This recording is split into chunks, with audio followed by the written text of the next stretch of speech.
The civilized Indian.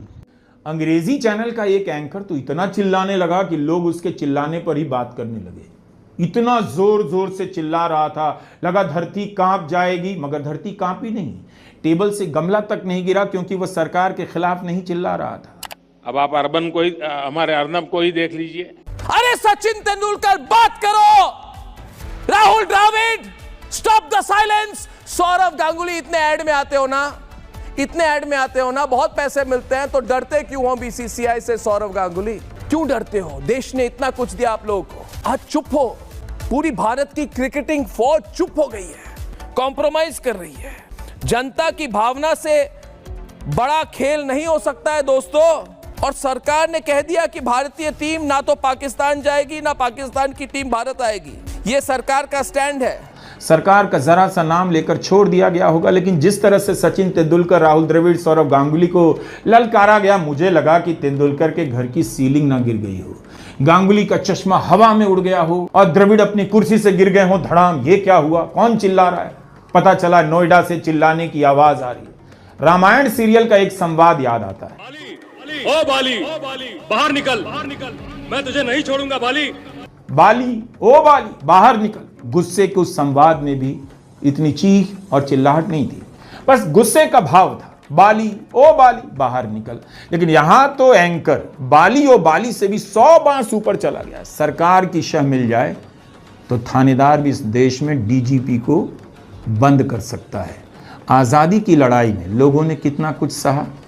आप किसी को जानते हैं जो इस तरह से बोलता हो, चीखता हो, चिल्लाता हो कि गले की नस खतरे में पड़ जाए? बीजेपी प्रेशर में, गोदी मीडिया के एंकर प्रेशर में। किस लिए? हुआ क्या था रविवार को?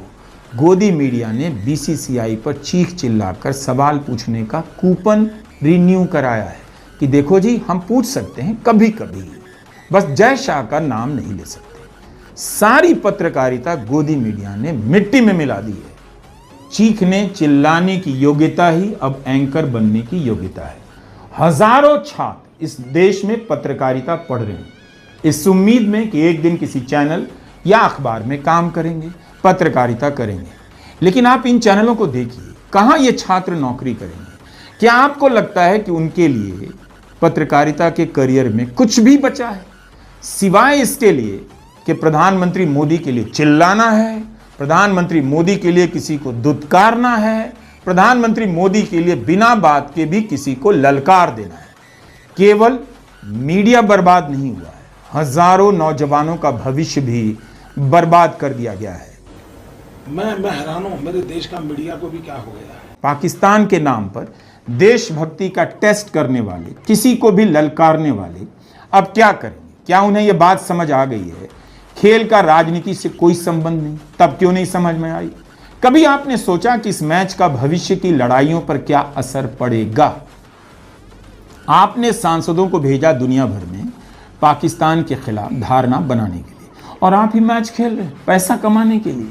कह रहे हैं कि खेल भावना के लिए खेला गया, लेकिन हमारे कप्तान ने पाकिस्तान के कप्तान से हाथ नहीं मिलाया। ये कौन सी भावना थी?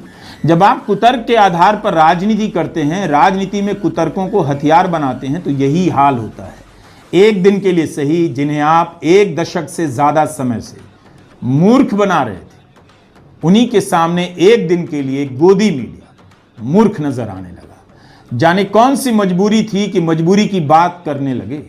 मैच तो खत्म हो गया, लेकिन राष्ट्रवाद की राजनीति झूठ और फरेब का फिर से कोई नया जाल बुनकर लाएगी और फिर से आप फंसाए जाने वाले हैं।